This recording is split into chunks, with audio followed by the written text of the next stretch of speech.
కూటమి ప్రభుత్వం అధికారంలోకి వచ్చిన తర్వాత తనపై అక్రమంగా ఎస్సీ/ఎస్టీ కేసు పెట్టారని, హైకోర్టు ఆదేశాలతో చిలకలూరిపేట పోలీస్ స్టేషన్ వచ్చానని మాజీ మంత్రి విడదల రజని అన్నారు. ఆదివారం ఆమె మీడియాతో మాట్లాడుతూ, అధికారంలోకి వచ్చిన తర్వాత సామాన్యులు, కార్యకర్తల మీద అక్రమ కేసులు నమోదు చేశారని మండిపడ్డారు. రాష్ట్రంలో హత్యాయత్నాలు జరుగుతున్నాయని, 70కి పైగా జర్నలిస్టులపై కేసులు పెట్టారని ధ్వజమెత్తారు. మాజీ ఎమ్మెల్యేలు, ఎంపీలు, ఐఏఎస్లను కూడా రెడ్ బుక్ వదల్లేదు. వైఎస్సార్సీపీ కార్యకర్తలపైనే పోలీసులు దృష్టి పెట్టారు. అందుకే పోలీస్ శాఖ ర్యాంక్ పడిపోయింది. కూటమి ప్రభుత్వం ఫెయిల్ అయింది. విద్యుత్ ఛార్జీలు తగ్గించామంటూ నిరసన ర్యాలీ చేస్తే నాపై కేసు పెట్టారు. కట్టుకథలు అల్లి మాపై అక్రమ కేసులు పెడుతున్నారు. గుడికి వెళ్లి వస్తుంటే నా మీద దాడి చేసి కేసు కట్టారు. ప్రతిపక్ష గొంతు వినపడకూడదని కుట్ర పన్ని అక్రమ కేసులు పెడుతున్నారు. మీ అక్రమ కేసులకు మేం భయపడం. మీరు హామీలను నెరవేర్చకుంటే ఆందోళన చేస్తాం. నేను ఎందుకు భయపడాలి? మీరు నాటిన విష విత్తనం వృక్షమైతే ఎలాంటి పరిస్థితులుంటాయో ఆలోచించుకోండి అంటూ విడదల రజని వ్యాఖ్యానించారు. మార్పు కోసం మనం సైతం, మీ Suresh Babu ముఖమాటం, editor in chief, media buzz Telugu news channel, Andhra Pradesh. అందరికీ నమస్కారం.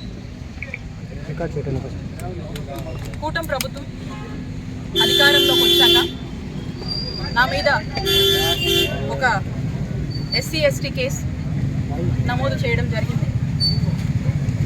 హైకోర్టు ఈ కేసుకి సంబంధించి కొన్ని ఆదేశాలు ఇవ్వడం జరిగింది. హైకోర్టు ఆదేశాలని గౌరవిస్తూ, ఒక లాని గౌరవించేటువంటి ఒక సిటిజన్గా నేను ఈ రోజున హైకోర్టు ఆదేశాల మేరకు చిలకలూరిపేట పట్టణ పోలీస్ స్టేషన్కి రావడం జరిగింది.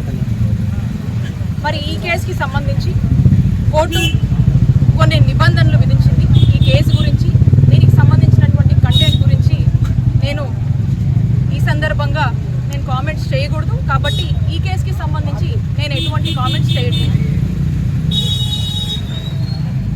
ఈ కూటమి ప్రభుత్వం అధికారంలోకి వచ్చినప్పుడు రాష్ట్ర ప్రజలందరూ కూడా చూశారు. ఎక్కడ పడితే అక్కడ రోడ్డు మీద రెడ్ బుక్ హోర్డింగ్స్ అనేవి మనకు దర్శనం ఇచ్చాయి. లోకేష్ గారి రెడ్ బుక్ హోర్డింగ్స్ని అందరం కూడా చూసాం. ఏంటా ఈ రెడ్ బుక్కి హోర్డింగ్స్ కట్టారు అని మాట్లాడుకున్నటువంటి పరిస్థితులు కూడా మన రాష్ట్రంలో 2 సంవత్సరాల కింద మనం చూసాం. మరి ఈ రోజున లోకేష్ గారి రెడ్ బుక్ హోర్డింగ్స్ బ్లడ్ బుక్గా మారినాయి. లోకేష్ గారి రెడ్ బుక్ బ్లడ్ బుక్గా మారింది. అధికారంలోకి వీళ్ళు వచ్చిన దగ్గర నుంచి మనం చూసినట్టయితే సామాన్య ప్రజల దగ్గర నుంచి వైఎస్ఆర్ కాంగ్రెస్ పార్టీకి సంబంధించినటువంటి దాదాపు యాక్టివ్గా ఉండేటువంటి ప్రతి ఒక్కరి గురించి మనం చూసుకున్నట్టయితే 2500 మంది వైఎస్ఆర్ కాంగ్రెస్ పార్టీ నాయకుల మీద అక్రమ కేసులు నమోదు చేశారు. దాదాపు 800 మంది మీద వైఎస్ఆర్ కాంగ్రెస్ పార్టీకి చెందిన వాళ్ళ మీద హత్యాయత్నం జరిగింది. 390 మంది మీద దాదాపు హత్యా ప్రయత్నాలు, హత్యకు గురైనటువంటి పరిస్థితులు. 700 మంది మీద, సోషల్ మీడియా యాక్టివిస్టుల మీద అక్రమ కేసులు నమోదు చేశారు. అది ఎంతవరకు వచ్చిందంటే, ఇక్కడ ఉన్నటువంటి మీలాంటి జర్నలిస్టుల వరకు కూడా 70 మందికి పైగా జర్నలిస్టులను కూడా మరి ఈ రెడ్ బుక్ చేరుకుంది. ఈ విధంగా ప్రతి సామాన్యుడి దగ్గర నుంచి కూడా ఎవ్వరికీ రక్షణ లేకుండా వైఎస్ఆర్ కాంగ్రెస్ పార్టీకి సంబంధించినటువంటి మాజీ ఎమ్మెల్యేలను, మాజీ ఎంపీలను, మాజీ మంత్రులను, ఐఏఎస్లను, ఐపీఎస్లను, ఆఖరికి మీ జర్నలిస్టుల దాకా కూడా మరి ఈ రెడ్ బుక్ ఏ విధంగా ప్రభావం చూపుతుందో ఒకసారి రాష్ట్ర ప్రజలు అర్థం చేసుకోవాలి. ఇది ఎంతలా అంటే, దీన్ని బ్లడ్ బుక్ అని నేను ఎందుకు అంటున్నానంటే, ఇదే పల్నాడు జిల్లాలో అలా గవర్నమెంట్ మారింది, కూటమి ప్రభుత్వం అధికారంలోకి వచ్చింది. ఏ విధంగా ఇక్కడ ఉన్నటువంటి మన రియాజ్ని,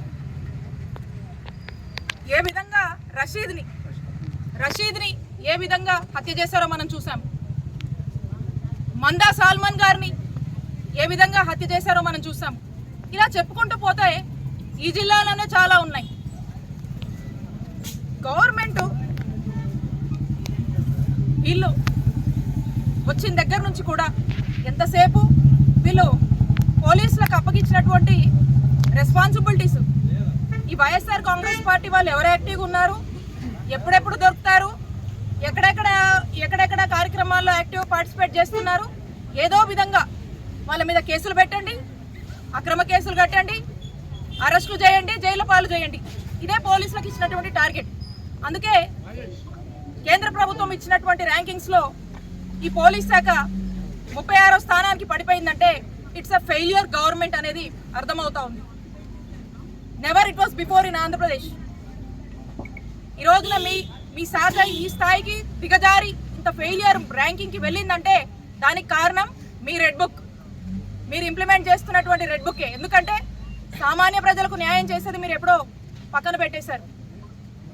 మీరు ఎంతసేపు వైఎస్ఆర్ కాంగ్రెస్ పార్టీ వాళ్ళని వెంబడించడం, వాళ్ళని అక్రమంగా ఏదో విధంగా అరెస్టులు చేయాలి, కేసులు పెట్టాలి, వేధించాలనేటువంటి ఒక ఎజెండాతో ముందుకు పెడుతున్నారు. కాబట్టి ఇది ఈ రోజున ఉన్నటువంటి మీ పరిస్థితి. ఇక్కడి విషయానికి వస్తే, ఇక్కడ ఈ నియోజకవర్గంలో ఇక్కడ యాక్టివ్గా ఉన్నారు. వీళ్ళు అధికారంలోకి వస్తేనంట ఇక్కడ అపోజిషన్ వాయిస్ ఉండొద్దంట,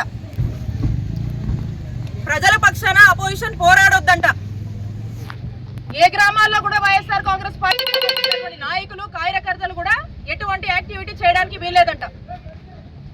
నేను బయటికి వస్తే విద్యుత్ ఫోరం చెప్పేసి మా వైఎస్ఆర్ కాంగ్రెస్ పార్టీ ఒక పిలుపునిస్తే, అరే ప్రజలకు విద్యుత్ ఛార్జీలు పెరిగినాయి, వాళ్ళు చాలా ఇబ్బందుల్లో ఉన్నారు, ఇది ఒక రిప్రజెంటేషన్ ఇద్దామని చెప్పి ఎలక్ట్రిసిటీ ఆఫీస్కి వెళ్ళి ప్రజలకు ఇబ్బందులు అవుతున్నాయి, ప్రజలు ఇబ్బంది పడుతున్నారు, విద్యుత్ ఛార్జీలు తగ్గించండి అని చెప్పి ఒక రిప్రజెంటేషన్ ఇస్తే విడుదల రజనీ మీద కేసు కడతారు, వాళ్ళ కార్యకర్తల మీద కేసు కడతారు. అలాగే ఇందాక నేను చెప్పినట్టు ఏదో ఒక కట్టుకథ అల్లుతున్నారు, కుక్డ్ నెరేటివ్స్ అంటాం. ఆ కట్టుకథ అల్లేసి దానికి ఒక పేరు పెడతారు.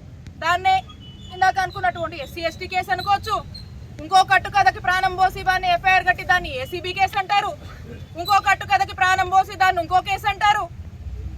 ఇలా ఎంతవరకు దిగజారంటే ఆఖరికి వెంకటేశ్వర స్వామి గుడికి వెళ్ళి పూజ చేసి బయటకు వస్తుంటే మా మీదే దాడి చేసి, మా కారు మీద దాడి చేసి, మా కారు మీద మీరే దాడి చేసి గుడికి వెళ్ళి పూజ చేసుకొని వస్తున్నటువంటి మా మీద, నా మీద కేసు కట్టి మా కార్యకర్తలు మా నాయకుల మీద కేసు కడతారు మీరు. ఇలా ఏంటంటే ఇది ప్రతి దానికి ఏదో ఒక కేసు కట్టి ఇక్కడ యాక్టివ్గా ఉండడానికి వీల్లేదు, ఇక్కడ అపోజిషన్ వాయిస్ ఉండడానికి వీల్లేదు, ఎవ్వరూ బయటికి రావడానికి వీల్లేదు, మేము ఒక్కరమే ఉండాలి, మాకు నచ్చినట్టు మేము చేసుకోవాలి, మాకు నచ్చిన దోపిడీ మేము చేసుకోవాలి, మాకు నచ్చిన విధంగా మేము చేయాలి, మాకు నచ్చినట్టుగా అధికారులను ఉసిగొలిపి ఈ రెడ్ బుక్ పేరుతో వైఎస్ఆర్ కాంగ్రెస్ పార్టీ వాళ్ళని ఇబ్బంది పెడుతూనే ఉండాలి. ఇది మీ టార్గెట్. ఇక్కడున్న ప్రతి ఒక్కరు కూడా ఏదో విధంగా ఇబ్బంది పడుతూనే ఉన్నారు. కానీ మీకు చెప్తున్నాం, మేము భయపడం. వాయిస్ ఆఫ్ ద వాయిస్లెస్ మా వైఎస్ఆర్ కాంగ్రెస్ పార్టీ. ప్రజలకు ఏ కష్టం వచ్చినా, ఏ బాధ వచ్చినా, ఏ కాజ్ మీద ప్రజలు ఇబ్బంది పడుతున్నా, మీరు ఇచ్చినటువంటి మోసం చేసి అబద్ధపు హామీలు ఇచ్చినటువంటి ప్రతి హామీ మీరు నెరవేర్చకపోతే ప్రజల కష్టాలు మేము చూస్తూ ఊరుకోం. వాళ్ళ కోసం పోరాడతాం, అవసరమైతే రోడ్లు ఎక్కుతాం, ధర్నాలు చేస్తాం, దీక్షలు చేస్తాం. ప్రతి కాజ్ కోసం, పేదవాడి కోసం పని చేస్తుంది వైఎస్ఆర్ కాంగ్రెస్ పార్టీ అని హెచ్చరిస్తున్నాను. ఉంటే నేను ఎందుకు భయపడాలి? భయపెట్టాలనుకుంటే భయపడతామా? ఒక కేసు కట్టారు, 2 కట్టారు, 3 కట్టారు, వరుస పెట్టి కడుతూనే ఉన్నారు. ఎక్కడ ఆపారు మీరు? ఎక్కడ మా అనుకుంటున్నారు? ఇదే నేను అధికారంలో ఉన్నప్పుడు తలుచుకుంటే ఒక క్షణం ఎన్నిసార్లు తిప్పుండేదాన్ని మిమ్మల్ని. మీ ఊహకే వదిలేస్తున్నాం. అది మా మంచితనం, అది మా మంచితనం.